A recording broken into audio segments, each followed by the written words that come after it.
Hello class, welcome to Microbial Antagonism 2.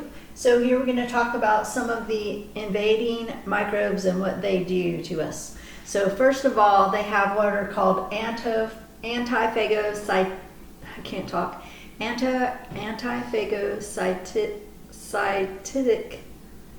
They can't be phagocytosed factors. So the first one is capsules. So we know a lot of bacteria just naturally have a capsule which hides their antigens and keeps them from being engulfed by the white blood cells.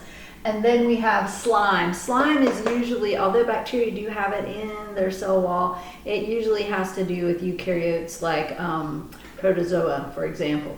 So they have slime. And then they have something called leukocidin, which is exactly what it sounds like. It is something that will kill a leukocyte or a white blood cell. So they can straight out kill a neutrophil or a macrophage. So that would keep them from being phagocytosed. Then they have some that are phagocytosed, but they can survive inside a cell. They have this incredible ability. An example is tuberculosis, the bacteria, Mycobacterium tuberculosis, which causes TB, can do that. That's what happens. It's engulfed by the macrophages and it stays there. So normally we'd have a lysosome with hydrolytic enzymes that would come and with the phagosome and break down whatever was captured by the macrophage, but in this case it somehow blocks that from happening, and so it can survive inside a cell. There are a couple of other ones that can do that as well.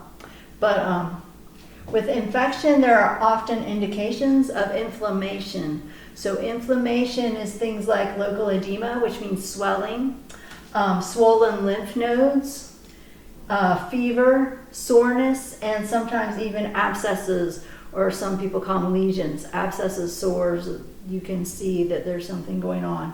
So that's inflammation. And then some infection terms I would like you to know, or that you need to know. Acute infection is what you think of with an infection, like the flu or something. It's rapid, severe, short-lived symptoms, and then you get better. Local infection is when the pathogen never gets far from where it enters, so it remains near the entry site. So this would be like a boil or like ringworm or something. Then we have mixed infection. That means you have several agents at the infection site, several types of bacteria, maybe some fungi as well. And so these are different pathogens. And then you have toxemia. So toxemia, anything with the prefix emia means blood. So the pathogens, toxins are carried by the blood to target tissues. So this would be something like tetanus. We'll see a video about that later in the term.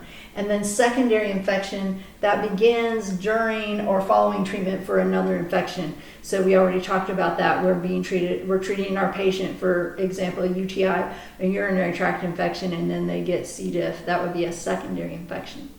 Okay, so that is Microbial Antagonism 2, and we'll see if I get to 3 today or not. Probably not today.